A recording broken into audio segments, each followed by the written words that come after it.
C'était la nuit du réveillon de Noël, dans une somptueuse demeure de Neuilly-sur-Seine, baignée de lumière, où les rires et le tintement des verres de cristal s'élevaient en une symphonie luxueuse. Moi, une vieille mère, j'étais assise discrètement, au bout de la table, m'efforçant de ne déranger personne. Mais en une seule seconde maladroite, un verre de vin rouge a glissé de ma main et a saigné sur la robe blanche immaculée de ma belle-fille. 10 000 €. Ruinée. Un silence glacial s'est abattu sur la table. Camille s'est levée d'un bond, criant « Mon Dieu, avez-vous la moindre idée du prix de cette robe? Vous venez de gâcher toute ma soirée. » Puis, clac. La main de mon fils a frappé mon visage, là, au milieu de la musique et des regards stupéfaits. Je suis restée là, sans larmes, écoutant le vin goûter sur le sol, un rythme macabre pour un cœur qui se brise. Il ne savait pas que ce qui s'était renversé ce soir-là n'était pas seulement du vin, mais un secret assez puissant pour les mettre à genoux devant moi. Si vous écoutez encore, dites-moi d'où vous regardez. Chaque commentaire que vous laissez est une nouvelle étape de ce voyage. Et si cette histoire vous a touché, n'oubliez pas de cliquer sur « J'aime » pour qu'elle puisse aller encore plus loin. Je m'appelle Hélène Lefebvre, j'ai 66 ans, infirmière à la retraite après 35 ans de service au centre hospitalier universitaire de Rouen. Toute ma vie a été liée à l'odeur d'antiseptique, aux sirènes du SAMU et aux gardes de nuit. J'ai élevé Antoine, mon fils unique, avec des mains calleuses et un maigre salaire. Quand mon mari, Jean, est mort dans un accident de voiture, Antoine avait 12 ans, et j'ai juré qu'il ne manquerait de rien. Je pensais que si je travaillais assez dur et que je me sacrifiais assez, mon fils deviendrait un homme reconnaissant. Mais quand Antoine est devenu directeur financier d'une grande entreprise pharmaceutique et a épousé une femme belle et riche, j'ai lentement réalisé que je n'étais plus « maman » dans sa vie. J'étais juste une ombre lui rappelant ses origines modestes.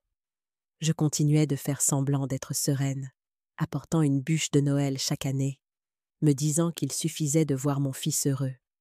Mais ce soir, lorsque la main de mon propre enfant s'est abattue sur mon visage devant une foule d'invités, j'ai compris. Il y a des limites qui, une fois franchies, même l'amour d'une mère ne peut plus sauver ce qui reste. Je me souviens de chaque détail de cette soirée. La demeure des Dubois-Lefebvre, dans la banlieue chic de Neuilly, scintillait comme un hôtel de luxe. L'odeur de la dinde au marron, du foie gras et du vin se mêlait à un air de jazz feutré s'échappant d'enceintes Bose dissimulées dans les murs. Sur la longue table drapée de blanc, des bougies projetaient des éclats de lumière sur des verres en cristal qui brillaient comme des diamants. Moi, Hélène Lefebvre, 66 ans, veuve, mère d'Antoine, j'étais assise à l'extrémité la plus éloignée, si loin que je devais me pencher pour saisir le moindre mot. Camille, ma belle-fille, se tenait en bout de table dans une robe d'un blanc neigeux, arborant un sourire parfait et des ondulations de cheveux blonds impeccables. Elle a levé son verre et a parlé d'une voix claire et vive.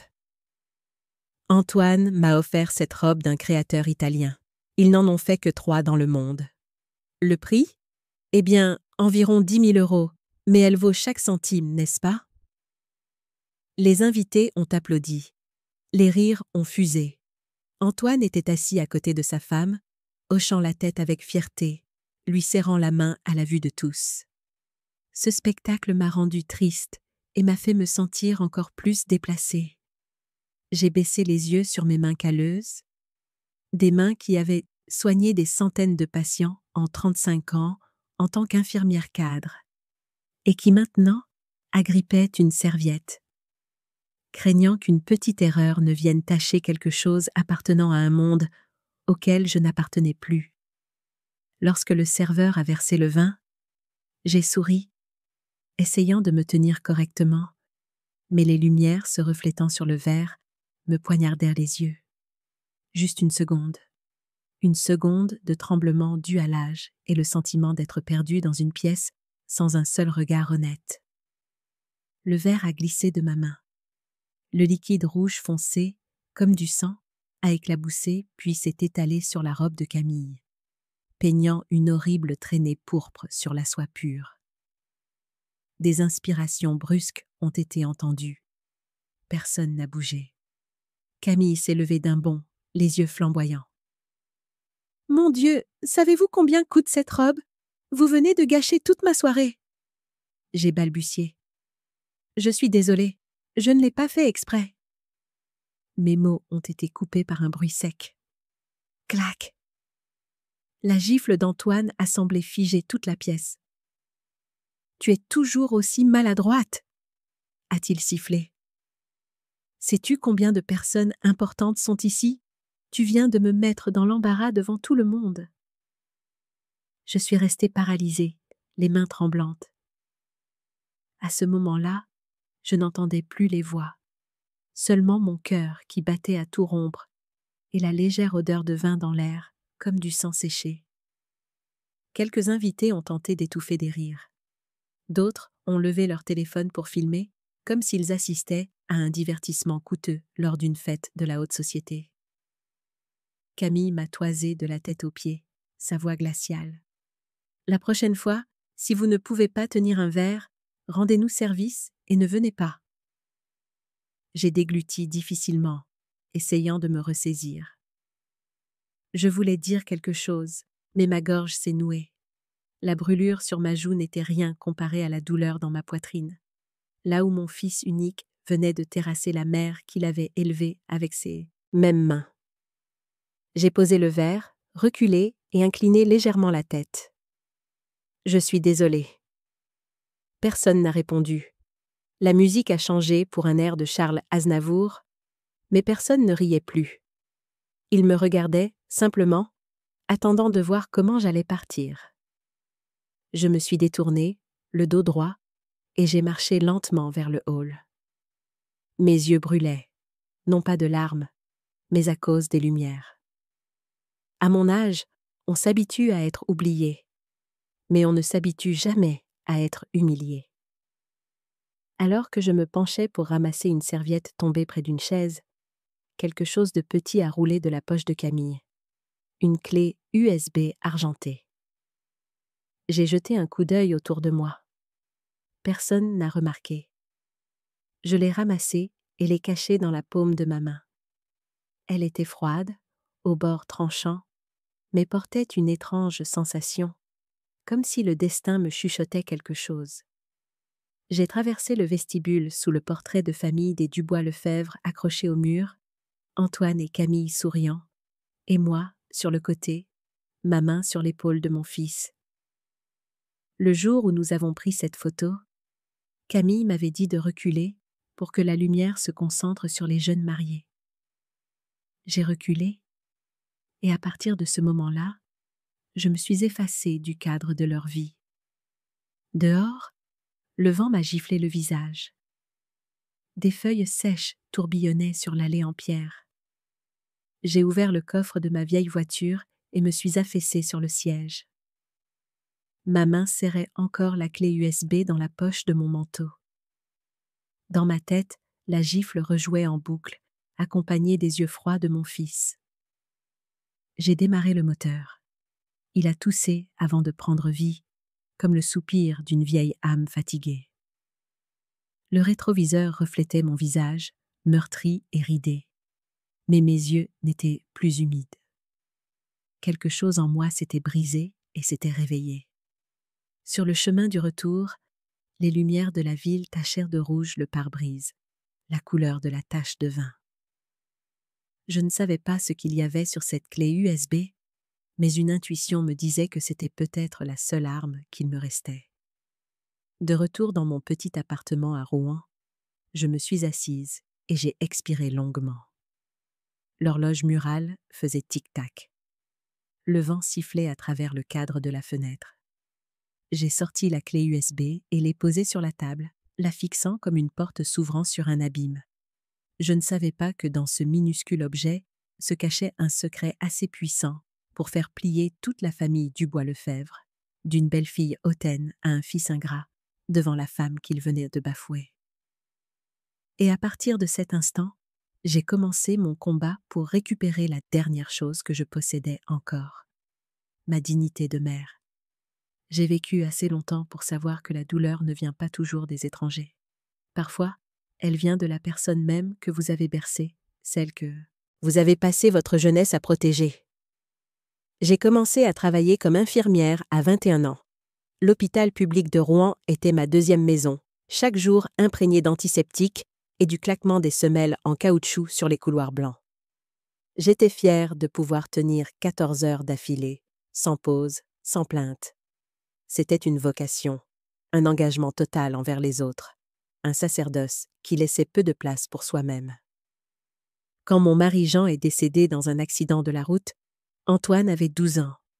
Je me souviens de la nuit où les gendarmes ont frappé à la porte, debout sous la pluie, leur képi trempé, et j'ai su que la seule chose qui restait de mon mariage était l'alliance à mon doigt. Je n'ai pas pleuré devant Antoine. Je l'ai serré dans mes bras, lui caressant les cheveux, lui disant que tout irait bien. Le lendemain, j'ai enfilé mon uniforme blanc et je suis retournée à l'hôpital comme si de rien n'était. Je n'avais pas le droit de m'effondrer, car j'étais une mère. Dans les années qui ont suivi, j'ai enchaîné les gardes de jour aux urgences, puis j'ai pris des gardes de nuit dans l'unité de soins intensifs. Certains matins, je rentrais avant l'aube, les mains tremblantes de fatigue, mais je préparais quand même le petit déjeuner. Antoine m'attendait toujours dans la cuisine, les yeux brillants, me montrant une bonne note ou un dessin qu'il avait fait. Je lui disais souvent « Je n'ai rien à te laisser, sinon des opportunités, et je ferai tout pour que tu les aies. » Et je l'ai fait. Quand Antoine a été accepté à HEC Paris, l'une des plus prestigieuses écoles de commerce, j'ai à peine pu en croire mes oreilles. Mais la joie s'accompagnait de peur. Les frais de scolarité, le logement, les livres, tout cela était bien au-delà de mes moyens. J'ai vendu la maison familiale que mes grands-parents m'avaient laissée à Bois-Guillaume, la maison où j'étais née, où la cuisine sentait toujours la tarte aux pommes de ma mère. Je me souviens de ma main qui tremblait en signant les papiers, mais je souriais quand même. Je me disais, ce n'est pas une perte, c'est un investissement dans l'avenir de mon fils. Nous avons déménagé dans un petit appartement en location, à peine assez grand pour nous deux. Je me suis épuisée au travail et j'envoyais à Antoine de l'argent supplémentaire chaque mois. Le jour de sa remise de diplôme, je suis arrivée en avance et je me suis assise au dernier rang, portant la plus vieille robe que je possédais. J'ai regardé mon fils en toge et mortier, souriant comme un soleil, et j'ai pensé que tout cela en valait la peine. Puis il a commencé à travailler dans une grande entreprise pharmaceutique à Paris. Il me parlait de projets, de chiffres, de réunions que je comprenais à peine, mais je l'écoutais quand même. Si sa voix semblait heureuse, mon cœur était léger. Je pensais, après toutes ces années, l'avoir enfin conduit sur l'autre rive de la vie. Puis, Camille est apparue. Elle était la fille unique d'un riche investisseur dans le domaine de la santé, jeune, brillante, sachant toujours comment attirer l'attention. La première fois que nous nous sommes rencontrés, elle m'a tendu la main avec un sourire parfait. Mais ses yeux étaient froids et me jaugeaient. Elle a dit « Antoine m'a beaucoup parlé de vous. Vous êtes vraiment forte. » J'ai entendu le compliment avec distance, comme on parle d'une vieille histoire qui ne nous concerne plus. Leur mariage a eu lieu à Paris, dans un palace. J'étais invitée, mais pas à la table d'honneur. Lorsque le maître de cérémonie a présenté les parents de la mariée et la famille du marié, mon nom a à peine été mentionné. Les gens ont applaudi.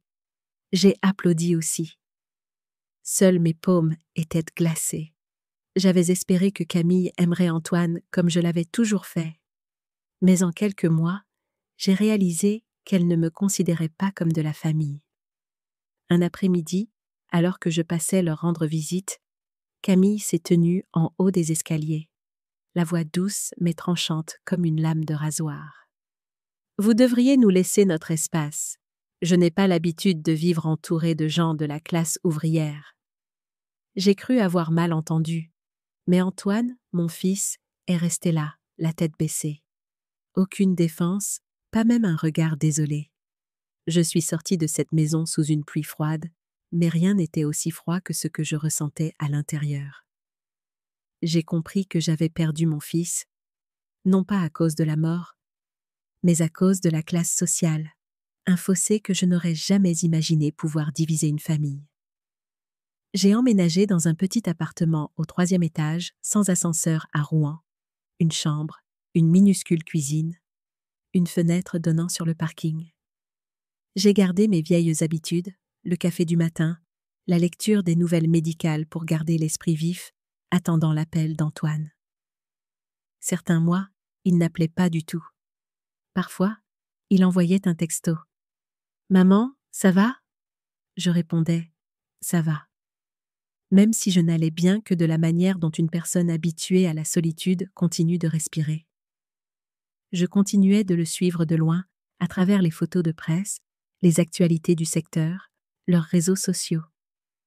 Camille, dans des robes coûteuses, Antoine en costume sur mesure, souriant au milieu de gens que je ne connaissais pas. Parfois, je préparais encore une tarte tatin et la déposais sur leur porche. Je n'ai jamais eu de remerciements, mais quand je voyais la boîte disparaître sur leur caméra de sécurité, mon cœur s'adoucissait un peu. Chaque année, pour Noël, je dressais toujours une table pour une personne. J'achetais la plus petite dinde et la faisais rôtir avec du romarin, comme le faisait ma mère. J'allumais une bougie, posais la photo de mon mari sur la table et chuchotais. « Au moins, tu es toujours là. » Mais cette année, quand Antoine a appelé et dit « Maman, Camille veut que tu viennes à la fête pour les apparences ?» j'ai souri. Je pensais que c'était une petite chance de panser les plaies. Je ne savais pas que c'était un piège du destin. La nuit où mon fils unique, qui avait autrefois promis d'aimer maman pour toujours, me giflerait à table. Ce soir-là, de retour dans mon appartement, la contusion sur ma joue a commencé à enfler. Je me suis regardée dans le miroir, la peau ridée, les cheveux gris, une femme qui avait sauvé des centaines de patients, mais qui n'avait pas pu sauver le cœur de son propre fils. J'ai tenu une poche de glace sur ma joue. La douleur s'est propagée, mais la vraie douleur était dans ma poitrine. Ce n'était pas la gifle, c'était le sentiment qu'une partie de mon cœur était morte. Je me suis souvenu de quand Antoine était petit, courant dans ma chambre à minuit, effrayé par le noir, et je le prenais dans mes bras en lui disant « Je suis là, tu es en sécurité. » Maintenant, c'était moi qui avais besoin de l'entendre, et personne ne disait un mot. Dehors, la neige a commencé à tomber, des flocons se posant silencieusement sur la rue noire et froide. J'ai regardé le trafic passer sous les lumières jaunes, et j'ai réalisé que les gens peuvent oublier la dette qu'ils ont envers une mère. Mais le temps, lui, n'oublie personne. Il rembourse tout à sa manière. Je me suis assise dans la pièce vide, écoutant le ronronnement du réfrigérateur et les battements lents de mon cœur. Une larme a glissé le long de ma joue et a touché le bleu violacé, se dissolvant comme un vœu silencieux. J'ai murmuré « Si la vie est une partition de musique, vous avez choisi de mettre ma partie en sourdine. Mais vous l'entendrez à nouveau bientôt, et cette fois, c'est moi qui écrirai la mélodie. » Je ne savais pas que quelques heures plus tard, en branchant la clé USB que j'avais ramassée, tout commencerait à changer pour toujours. Mais à ce moment-là, j'étais encore juste une mère, oubliée, effacée de sa propre histoire. Je me suis assise devant mon vieil ordinateur, celui qu'Antoine m'avait acheté il y a plus de 10 ans quand il était encore étudiant.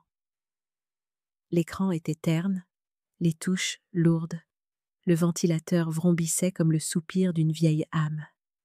J'ai glissé la clé USB argentée dans le port et j'ai entendu un petit clic dans la pièce silencieuse.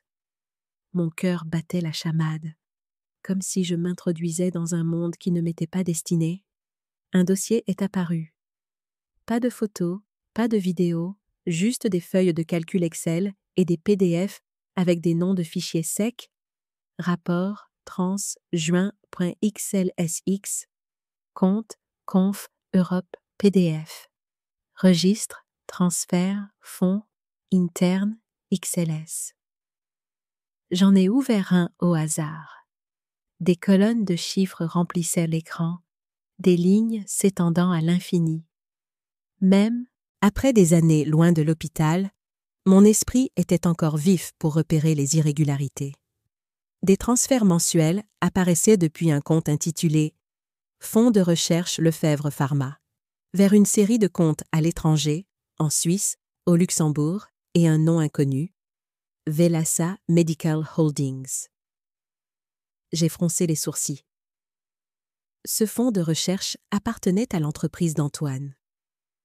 Je me souviens qu'Antoine avait dit un jour « Maman, je gère un fonds de recherche sur les médicaments contre le cancer. Camille s'occupe des finances. Elle a un MBA. » Mais ces sommes n'étaient pas négligeables. Plus de 2 millions d'euros en 6 mois. J'ai ouvert d'autres fichiers. Il y avait des piles de documents signés Camille Dubois-Lefebvre, DIAF, ainsi que des registres de transactions marqués de codes de sécurité. Un dossier caché nommé « Privé » contenait des contrats de transfert d'actions et des courriels internes entre Camille et un nom familier, Vincent Dubois, PDG de Valois Pharmaceutique, le concurrent direct d'Antoine. Un courriel particulièrement glacial m'a glacé le sang. Une fois les actions transférées, Valois pourra fusionner. Ma famille prendra le contrôle. Antoine n'a pas besoin de savoir jusqu'à ce qu'il soit trop tard. J'ai retenu mon souffle, ayant l'impression de venir de lire la condamnation à mort de mon fils. Chaque mot était une lame. Camille n'avait pas seulement trahi Antoine. Elle était en train de détruire discrètement toute son entreprise pour la vendre à sa propre famille. J'ai reculé de mon bureau, le cœur battant à tout rompre. Dans mon esprit, la robe blanche tachée de vin a de nouveau flashé. Ce qui avait été ruiné était sans valeur comparé à ce qu'elle était en train de faire. Et la gifle de mon fils, seulement le résultat d'une scène parfaitement mise en scène par Camille. Je suis restée assise, l'écran brillant dans l'obscurité. Je ne pouvais pas en parler à Antoine. Si Camille pouvait tromper à ce niveau, elle contrôlait sûrement tous ses canaux d'information. J'avais besoin de quelqu'un qui pourrait mettre la vérité en lumière, avec prudence. Le premier nom qui m'est venu à l'esprit était Claire Valois. Claire avait été journaliste d'investigation au Monde. Il y a 10 ans, elle avait eu un accident de voiture et avait été amenée à mon hôpital. J'étais de garde de nuit. J'avais personnellement contribué à lui sauver la vie après une chirurgie d'urgence pour une hémorragie massive. Après cela, Claire m'envoyait des cartes de vœux chaque Noël, mais nous avions perdu contact depuis des années. J'ai cherché son ancien numéro dans mes contacts. Mon doigt tremblait en composant. 3 sonneries. Puis une voix féminine familière a répondu. « Claire Valois, j'écoute. » J'ai pris une profonde inspiration. Claire, c'est Hélène Lefebvre, l'infirmière cadre du CHU de Rouen, qui s'est occupée de vous après votre accident en 2013. Il y a eu un bref silence, puis sa voix s'est réchauffée, prudente mais bienveillante. « Hélène, mon Dieu, j'ai toujours votre carte. Comment allez-vous? Que se passe-t-il? » Claire, j'ai besoin de vous parler. Pas de médecine. Il s'agit de crimes financiers et peut-être de la vie de mon fils. Elle est restée silencieuse quelques secondes. J'ai entendu le crissement d'un stylo. Où êtes-vous? Un petit appartement à Rouen. J'ai des données, des preuves, mais je ne sais pas quoi faire. La voix de Claire est devenue plus grave, sérieuse. N'envoyez rien en ligne. Ne parlez à personne, même pas à votre famille. Je vais organiser une rencontre. Et Hélène, restez silencieuse. Nous avons besoin de plus de preuves. Après l'appel, je suis restée assise un long moment. La pièce semblait soudain plus froide, avec seulement la lumière bleu pâle de l'écran se reflétant sur mon visage. J'ai compris qu'à partir de ce moment, je n'étais plus la vieille mère humiliée. J'entrais dans un jeu dangereux où je devais affronter ma belle-fille, une personne assez intelligente et impitoyable pour faire croire à mon fils qu'elle était un ange. J'ai ouvert un tiroir et j'ai sorti une autre clé USB. J'ai copié toutes les données dessus et je l'ai étiquetée avec un marqueur « Rapport financier caché ». Puis, j'ai pris mon manteau, glissé la clé USB originale dans une enveloppe et je suis sortie. Une pluie fine tombait sur Rouen cette nuit-là. Les lampadaires se dispersaient sur le pavé humide comme des éclats de verre brisés. Je me suis rendue au cabinet de maître Georges Muller, un vieil ami de mon mari. Georges avait été le conseiller juridique de l'hôpital, prudent, discret et intègre. À la mort de Jean, Georges s'était occupé de la succession, et j'ai toujours su qu'il gardait un coffre-fort privé dans son bureau. Quand je suis arrivée, il était 22 heures. Les lumières étaient encore allumées. Georges a ouvert la porte, les yeux écarquillés. « Hélène, mon Dieu, ça fait plus de 10 ans. Que se passe-t-il » J'ai enlevé mon chapeau. Mon imperméable était trempé. « J'ai besoin que tu gardes quelque chose d'important. Ne pose pas de questions. Mets-le simplement dans ton coffre et ne l'ouvre que si je te le dis. » Georges m'a observé un long moment. Puis il a hoché lentement la tête. « Je dois une faveur à ton mari. Je le ferai. » J'ai posé l'enveloppe sur son bureau. « S'il m'arrive quelque chose, envoie ceci à Claire Valois, au journal Le Monde. » L'inquiétude a vacillé dans les yeux de Georges, mais il n'a pas insisté. Il a ouvert le coffre, placé l'enveloppe dans un compartiment séparé, l'a verrouillé, puis m'a serré l'épaule. « Tu es toujours aussi forte, Hélène, mais sois prudente. Leur monde n'a rien à voir avec le nôtre. » J'ai esquissé un sourire fatigué. « Je sais, mais parfois, ce sont les étrangers qui voient qui a vraiment les mains sales. » De retour à la maison, j'ai allumé la lumière de la cuisine et je me suis préparé une tisane à la camomille. Dehors, la pluie continuait de tomber. Sur la table, la deuxième clé USB gisait, immobile, captant la lueur chaude de la petite lampe. J'ai pensé à Antoine. Avait-il la moindre idée que la femme en qui il avait confiance était en train de détruire, jour après jour, tout ce que j'avais passé ma vie à l'aider à construire? J'ai posé une main sur ma joue, là où le bleu avait commencé à changer de couleur. La douleur était toujours là, mais cette fois, je ne me sentais pas faible. Je me sentais lucide. Au milieu de la pluie et de la vapeur montante, une idée a pris forme. Je n'appellerai pas la police. Je ne ferai pas de bruit. Je riposterai selon mes propres termes. J'ai ouvert mon vieux carnet et j'ai écrit quelques lignes. 25 novembre. Début. Plus la mer faible, plus celle qu'on gifle. Puis j'ai fermé le carnet. Je l'ai posé à côté de la clé USB et j'ai fermé les yeux. Pour la première fois depuis des années, j'ai senti le tremblement en moi s'apaiser. Seul un feu restait, faible mais constant. Et je savais qu'à partir de cette nuit-là, rien dans la famille Dubois-Lefebvre ne serait plus jamais pareil. Car cette fois, la vieille mère oubliée avait retrouvé sa voix, et elle les réduirait tous au silence. Le lendemain matin, je me suis réveillée alors que les premiers rayons de soleil se glissaient à travers les rideaux. La petite pièce était baignée d'un or pâle d'hiver, si silencieuse que je pouvais entendre les aiguilles de l'horloge ramper. Sur la table, la tisane de la veille était encore tiède, et la clé USB à côté reposait comme un rappel que tout avait commencé à changer. Mais au milieu de toute cette planification, une pensée ne me quittait pas. Sophie, ma petite fille. Elle n'avait que 8 ans, avec des yeux bruns brillants comme des étoiles. La seule dans cette maison qui m'ait jamais serrée dans ses bras, sans que ce soit pour la frime. Je me souvenais des matins où je l'emmenais à l'école maternelle. comment elle s'asseyait sur mes genoux, sur la banquette arrière, chantant des petites chansons et demandant « Mamie, pourquoi tes cheveux sont blancs? Mais tu es toujours ma préférée pour les câlins ?» Je pensais que l'amour d'un enfant était la chose la plus pure. Et je ne pouvais pas croire que même cet amour avait été tordu par Camille.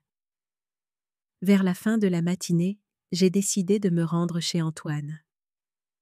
Je n'avais pas de grand plan. Je voulais juste déposer des biscuits faits maison pour Sophie, comme je le faisais le week-end.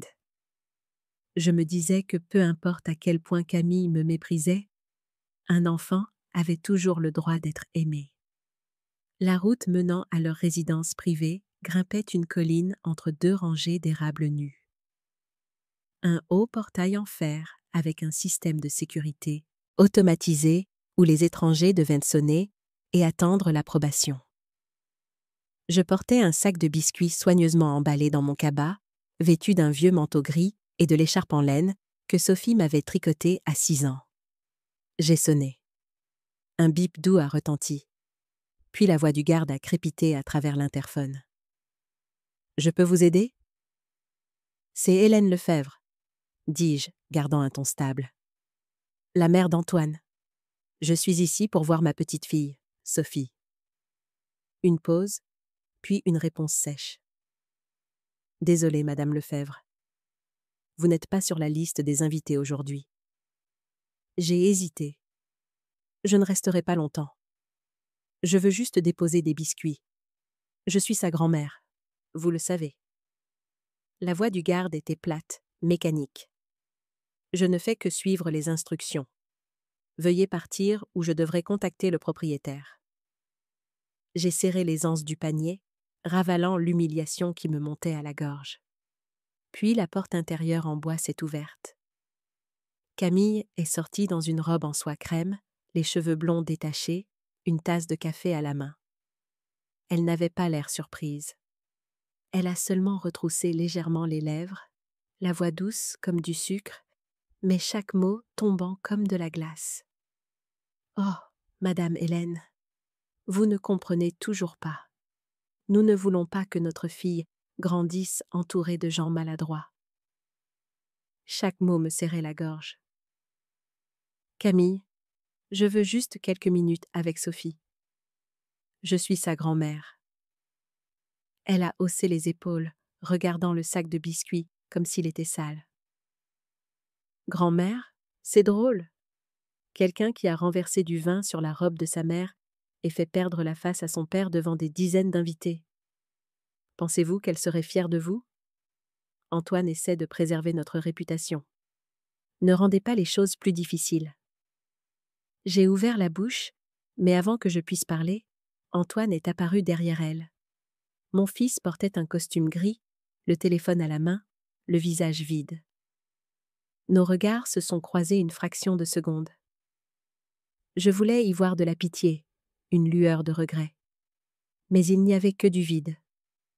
Camille a murmuré, juste assez fort pour que je l'entende. « Dis quelque chose. » Antoine a pris une inspiration et, sans un mot, a fermé le portail. Le bruit métallique du fer a sonné comme un verdict. Je suis restée là, tenant le panier, le cœur lourd comme une pierre. Une rafale de vent froid a soulevé l'écharpe autour de mon cou, celle que Sophie m'avait tricotée.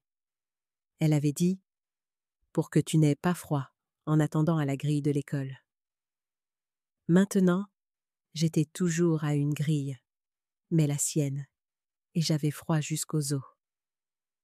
J'ai fait demi-tour avec la voiture sans regarder en arrière. La descente était floue. Les pneus ont un peu glissé sur les feuilles sèches.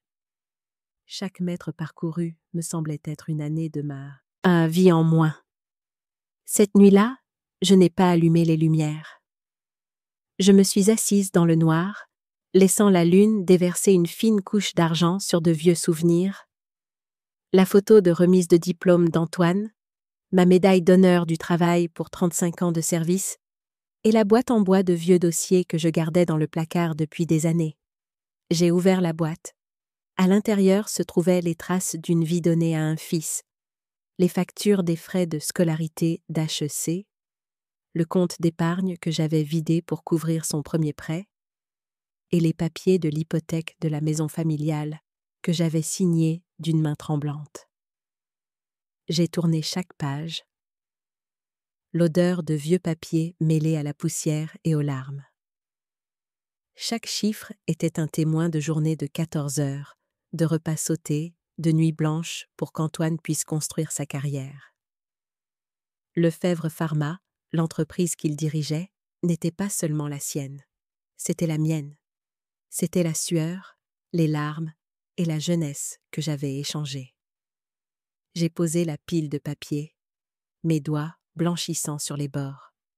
Un sentiment vif est monté. Plus d'humiliation, mais de la clarté. J'avais été effacé de l'héritage que j'avais contribué à créer.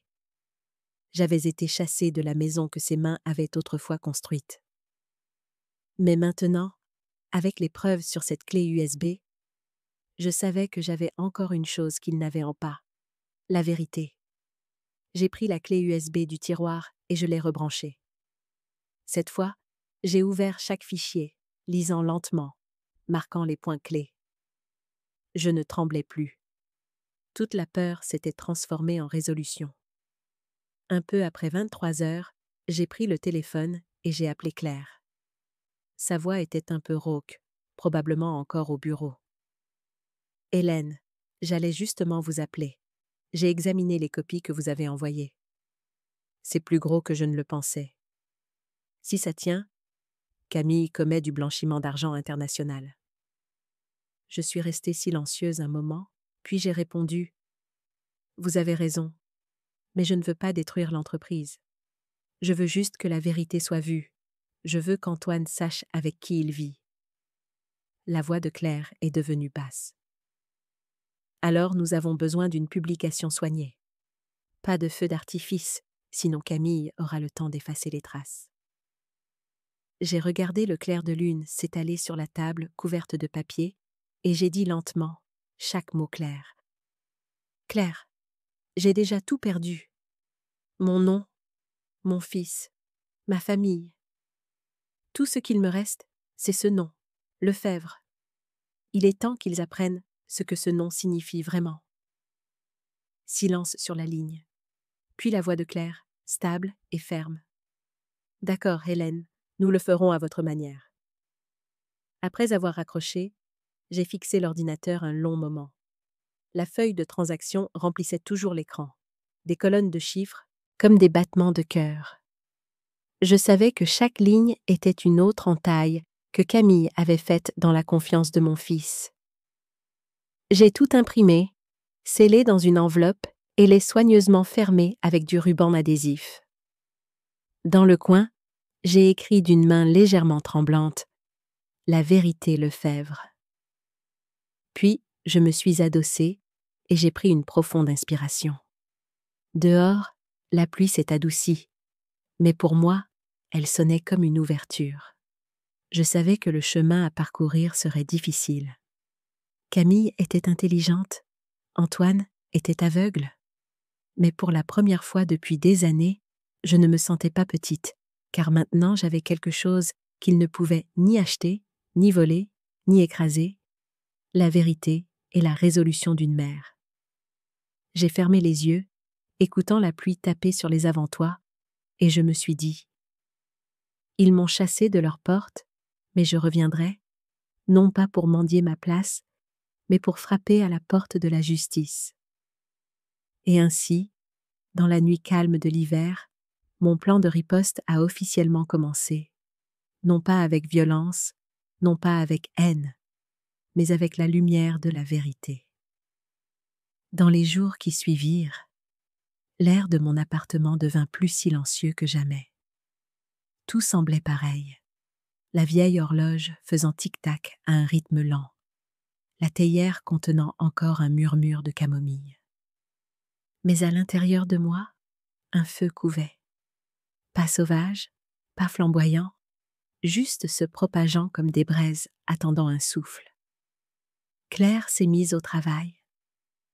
Elle parlait peu, mais je savais qu'elle travaillait jour et nuit.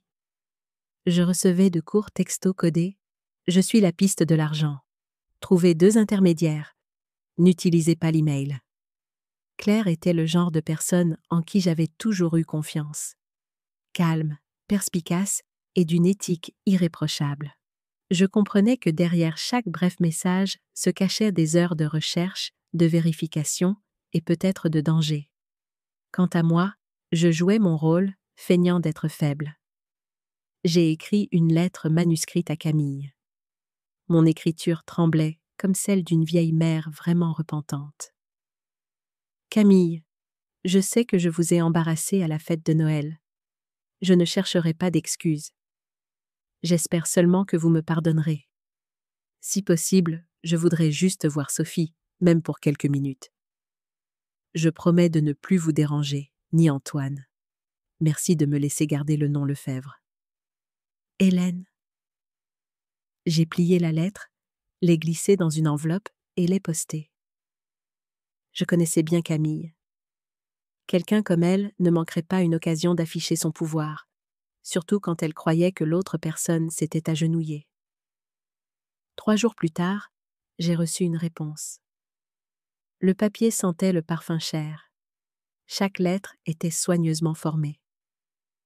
Madame Hélène, j'ai reçu votre lettre.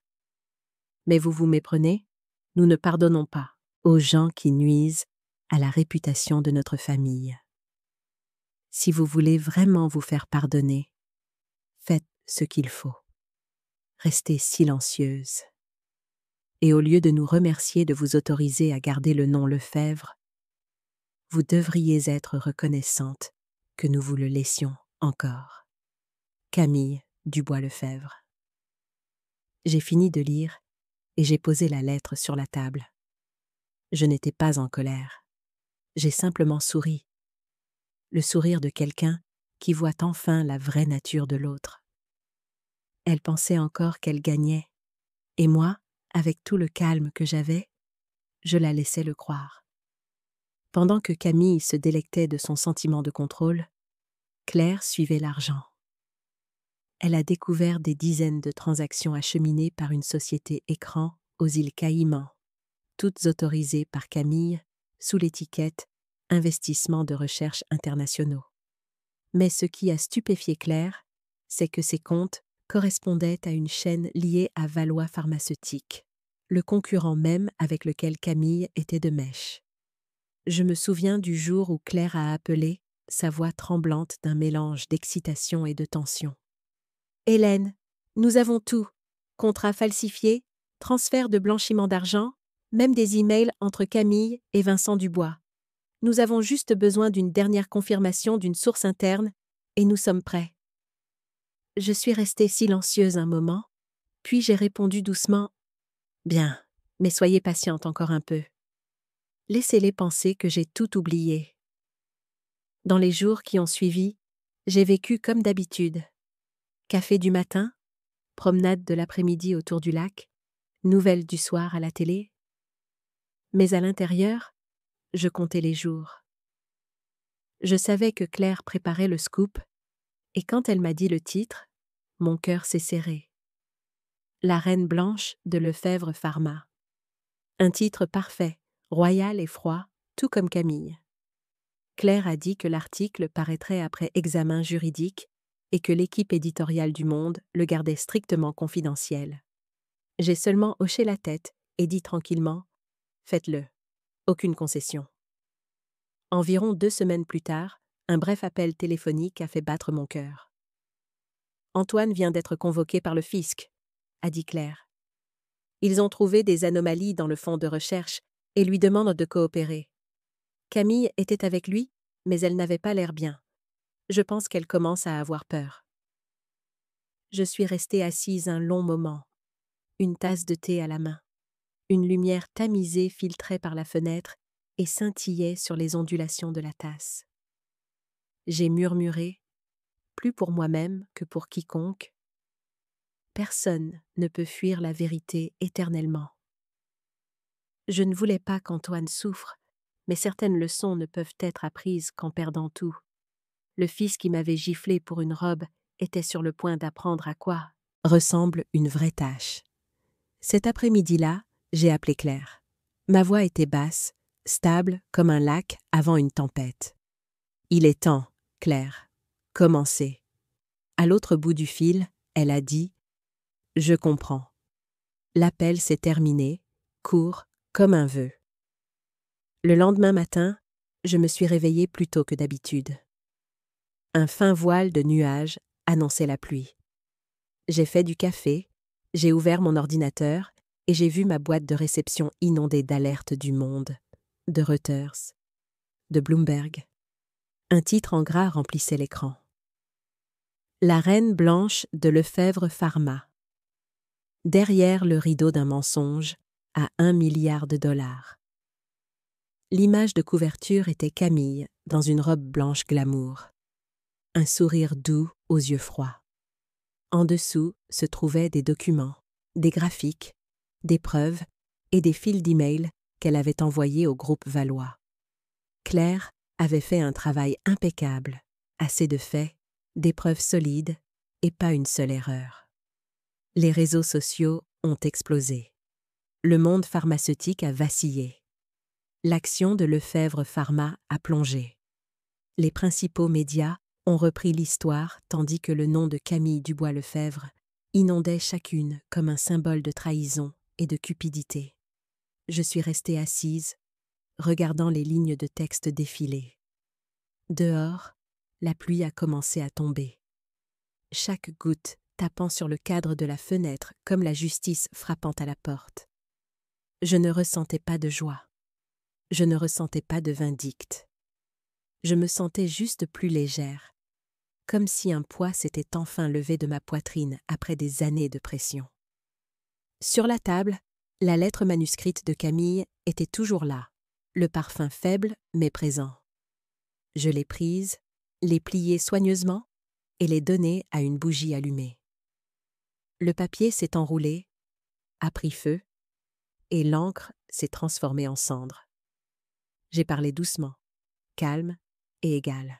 « Merci, Camille. Sans ton mépris, je ne me serais peut-être jamais retrouvée. » Je me souviens encore du moment où la flamme a avalé cette lettre. Plus d'amertume, seulement la paix. Et vous? Si c'était vous, auriez-vous été assez courageux pour brûler le passé qui vous a fait du mal? Partagez vos pensées ci-dessous.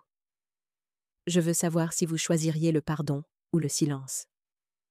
Dehors, la pluie s'est intensifiée, mais à l'intérieur de moi, ce feu caché brûlait plus fort, plus vif, et maintenant, rien ne pouvait l'éteindre. Le lendemain matin, quand je suis sortie du lit, le monde semblait différent. Pas à cause du temps, mais à cause des gros titres sur chaque page.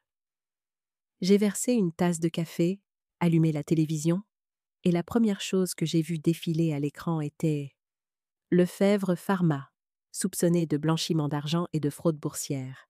La police judiciaire officiellement impliquée. La voix du présentateur était égale mais glaciale. Des sources internes rapportent des transactions financières illicites s'étalant sur plus d'1 an, liées à des fonds de recherche et des transferts d'actions internationaux. Le cerveau présumé est Camille Dubois-Lefebvre, directrice financière et épouse du PDG Antoine Lefebvre. J'ai regardé les images. Camille en tailleur blanc sortant précipitamment d'un bâtiment. 2 enquêteurs l'encadrant. Les flashs des appareils photo crépitant sans arrêt. Les cheveux blonds, autrefois impeccables, maintenant en désordre. Un visage soigneusement maquillé devenu pâle sous les lumières. Elle a essayé de sourire, mais la peur avait déjà envahi ses yeux. J'ai pris une profonde inspiration, resserrant ma prise sur la tasse. Tout allait plus vite que je ne l'avais imaginé. Un empire autrefois loué comme un modèle de l'industrie s'effondrait en quelques jours.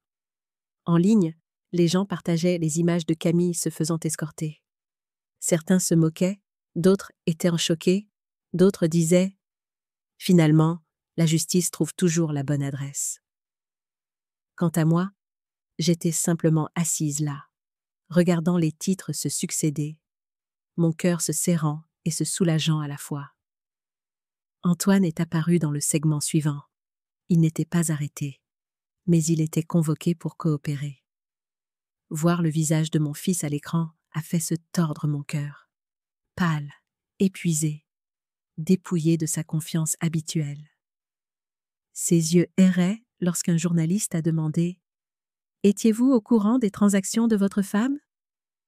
Antoine a seulement secoué la tête et s'est précipité dans la voiture sans répondre. Je savais qu'à ce moment-là, la réputation qu'il avait mis des années à construire s'évaporait comme de l'écume. Cet après-midi-là, Claire m'a appelé. « Les nouvelles vont plus vite que prévu », a-t-elle dit, sa voix fatiguée après de longues heures. La presse suit chaque étape, mais préparez-vous, Hélène. Camille viendra vous chercher. J'ai écouté la pluie tic-taquer contre la fenêtre. Elle ne reculera pas, n'est-ce pas? Non, a dit Claire. Quelqu'un comme Camille ne comprend pas la défaite. Quand tout lui échappera, elle cherchera quelqu'un à blâmer. Et ce quelqu'un, ce sera vous. J'ai esquissé un léger sourire. Je suis prête. Parfois, le silence est la meilleure armure. Cette nuit-là, j'ai laissé la télévision éteinte. Je me suis assise dans le salon avec seulement la lampe de table allumée. Des lumières chaudes et tamisées se sont posées sur le petit espace, silencieux comme un lac avant une tempête.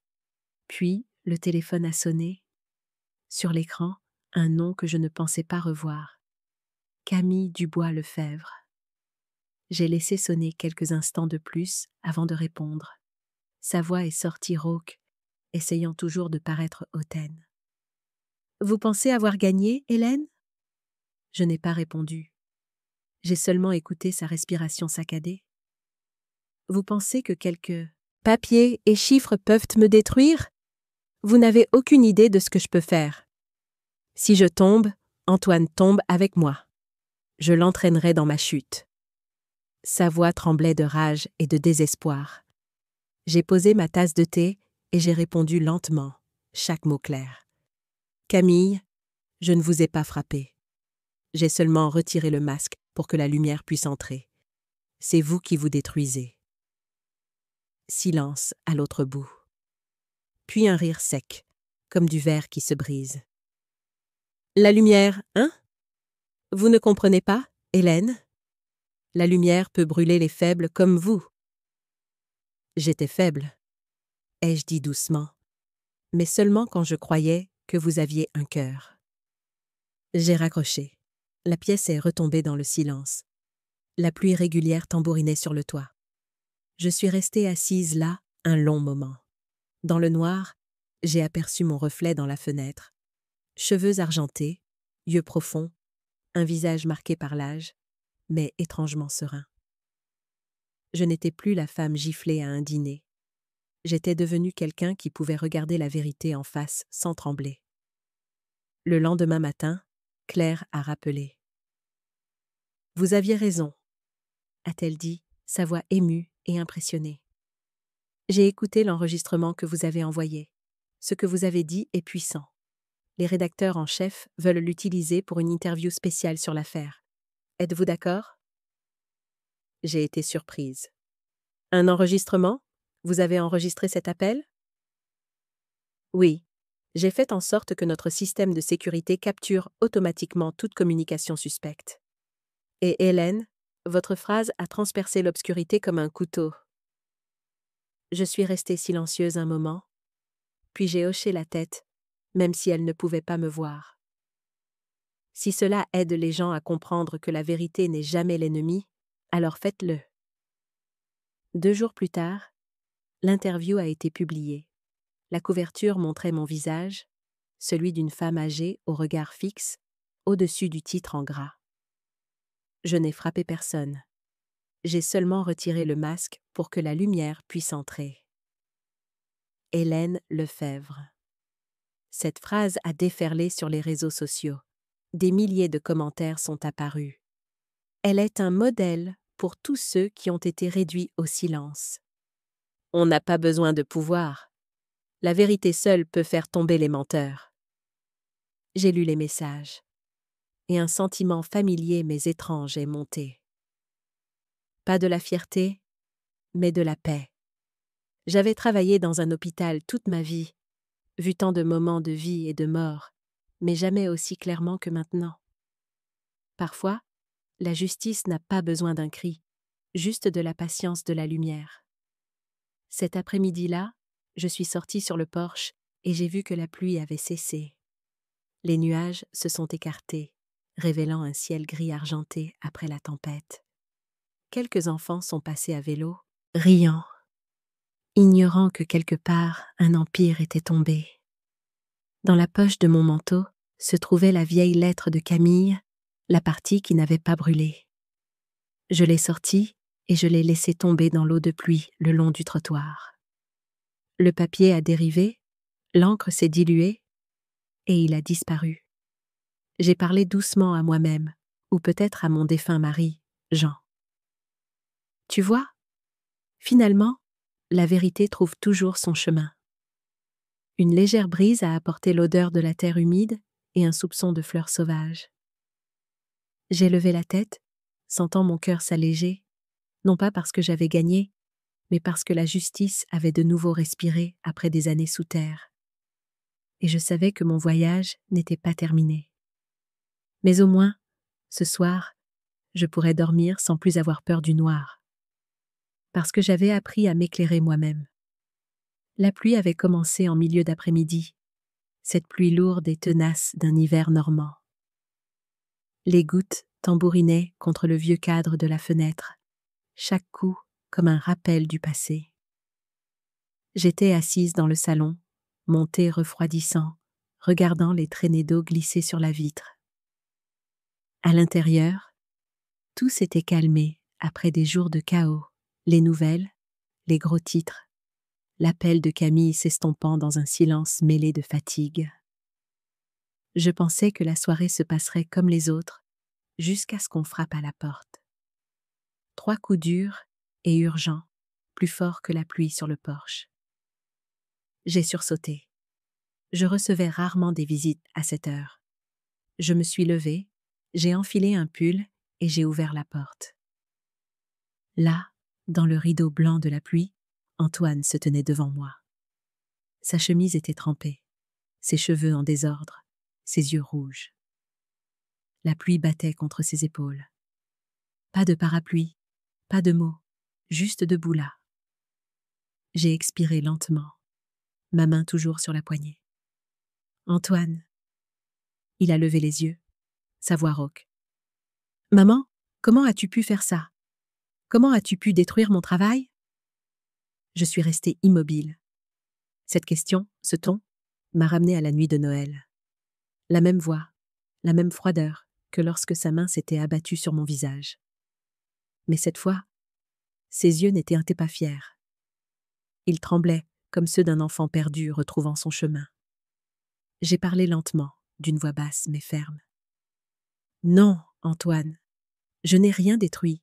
J'ai tiré le rideau. Tu as laissé quelqu'un d'autre détruire ton propre nom. Il a secoué la tête et est entré. Tu ne comprends pas, maman. Toute l'entreprise, des centaines de personnes travaillant pour moi. Maintenant, tout s'effondre. Mes actions ne valent plus rien. La presse est partout. Qu'est-ce que je suis censée faire? Tu poses la question à la mauvaise personne. Je me suis détournée, j'ai marché vers la table et j'ai mis une serviette sèche dans sa main. Tu devrais plutôt te demander pourquoi la femme que tu continues de protéger est celle qui t'a poussé à ce point. Antoine a jeté la serviette sur la chaise, la voix s'élevant. Camille dit que tu la détestes, que tu veux te venger, que tu as donné de faux documents à la presse. Je me suis retournée et je l'ai regardé droit dans les yeux. La lumière chaude de la lampe éclairait son visage, pâle, épuisé, s'accrochant encore à une croyance aveugle. Antoine, pendant toutes ces années, tu ne m'as jamais posé une seule question honnête. Tu n'as écouté que ce que les autres disaient de moi. Maintenant, laisse-moi te demander. Crois-tu vraiment que Camille est innocente? Il est resté silencieux, mais ses yeux ont vacillé. Je me suis approchée, adoucissant mon ton. Mon fils, tu avais l'habitude de faire confiance aux données, aux preuves, aux chiffres, n'est-ce pas? Alors regarde ça. J'ai ouvert le tiroir, j'ai sorti la clé USB de sauvegarde et je l'ai posée sur la table. Son éclat argenté a capté la lumière. Tout est là-dedans. Les contrats falsifiés, les transferts, la correspondance entre Camille et le groupe Valois. Tout. J'ai gardé une copie parce que je savais qu'un jour tu en aurais besoin. Antoine a regardé la clé USB, sa main tremblant légèrement. « Maman, comment l'as-tu eue » J'ai esquissé un sourire triste. La nuit de Noël, quand tu m'as giflé, je me suis penchée pour ramasser la serviette et je l'ai vue tomber du sac de Camille. Peut-être que le destin m'a choisi pour t'ouvrir les yeux. Il a pris la clé USB, encore dubitatif. Mais je pouvais voir une lueur de peur, celle qui vient quand on commence à entrevoir la vérité. Tu peux regarder ici. Personne ne te fera de mal. Antoine s'est assis et a branché la clé USB sur son ordinateur portable. L'écran s'est allumé. Je suis restée tranquillement dans le coin, écoutant la pluie dehors se mêler au clic doux de sa souris. La petite pièce n'était remplie que de la respiration lourde de mon fils à chaque fois qu'il ouvrait un nouveau fichier. Il a ouvert le premier email, de Camille à Vincent Dubois, signé « Il ne se doute de rien ». Puis sont venus les accords de transfert d'actions, les feuilles de transactions cachées, les listes de comptes à l'étranger, tous portant la signature numérique d'Antoine Lefebvre. J'ai vu ses épaules trembler. Non, c'est impossible.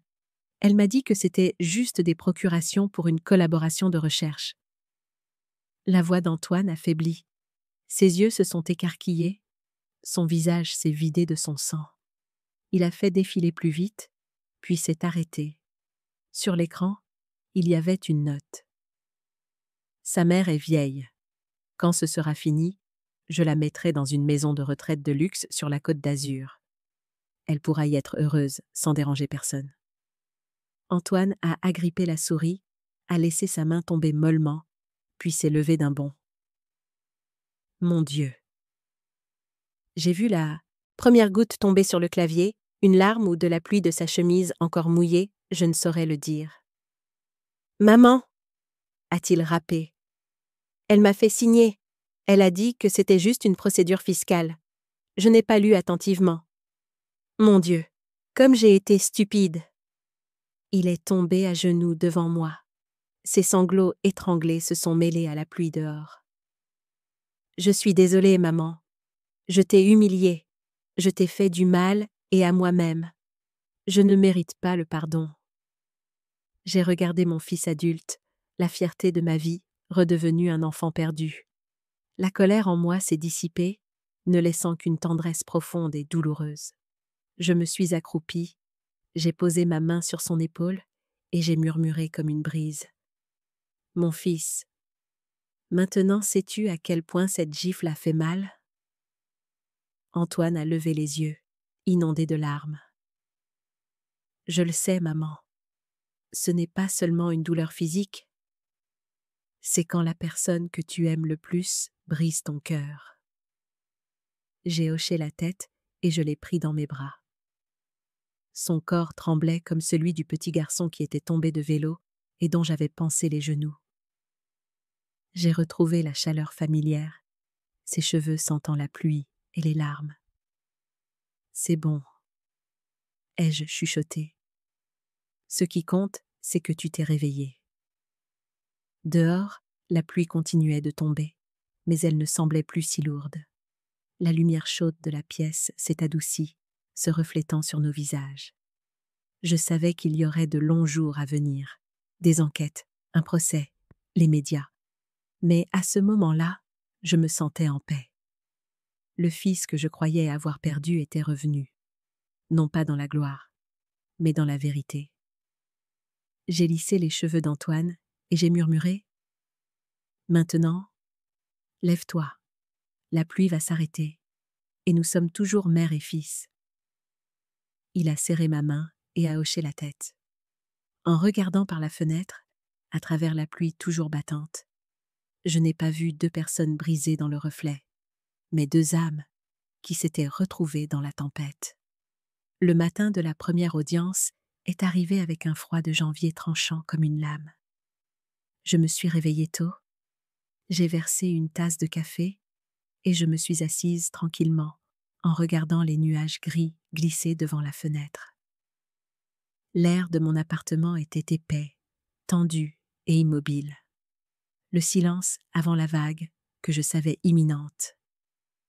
Quand je suis entrée dans le palais de justice de Paris, l'air sentait le bois poli et l'encre fraîche. Les gens se déplaçaient lentement. Chaque pas résonnait sur les murs de pierre. La salle d'audience était bondée de journalistes, de caméras, d'avocats et de curieux. Tous les yeux étaient tournés vers la femme sur le banc des accusés, Camille Dubois-Lefèvre. Elle était toujours belle, bien que visiblement épuisée. Son tailleur blanc familier ne faisait que rendre sa peau plus pâle. Sous les lumières, crues, un maquillage épais ne pouvait cacher les cernes ou les lèvres cendrées. Mais son regard n'avait pas changé. Arrogant, glacial, refusant de perdre. Je me suis assise au 3e rang, derrière la barrière, face à elle. Antoine était assis à côté de moi, les mains serrées, tremblant de temps en temps. J'ai posé ma main sur la sienne, comme je le faisais quand il était petit et qu'il avait peur des piqûres. Le juge est entré. Le marteau a frappé.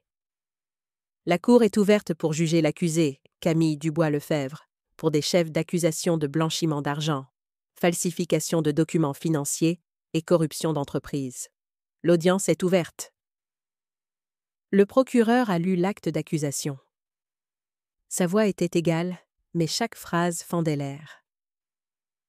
L'accusée a utilisé sa position de directrice financière pour exécuter plus de 43 transactions illégales, transférant près de 18 millions d'euros vers des comptes offshore par le biais du fonds de recherche de Lefèvre Pharma. De plus, l'accusée a falsifié des contrats et a contraint son mari à signer des autorisations pour légitimer le montage. Derrière nous, les flashs crépitaient sans arrêt. Camille était assise le dos droit, le menton levé, les lèvres légèrement retroussées, comme si chaque accusation était une blague. Puis son avocat s'est levé, la voix claire et pleine de confiance. « Votre honneur, toute cette affaire est le produit d'une malveillance personnelle.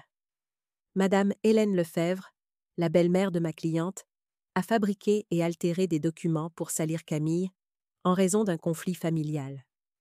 Nous avons la preuve que Madame Hélène a fourni des informations à la journaliste Claire Valois, qui a publié un article qui a gravement nui à la réputation de Lefèvre Pharma. » Des murmures ont parcouru la salle.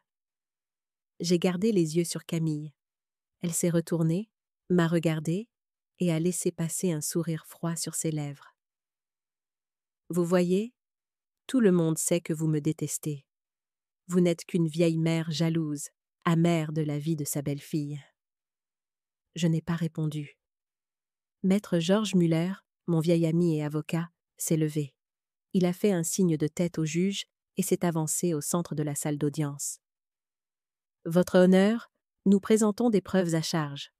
Veuillez diffuser la vidéo de la clé USB fournie par ma cliente, Madame Hélène Lefèvre. » La salle s'est assombrie tandis que le grand écran s'allumait.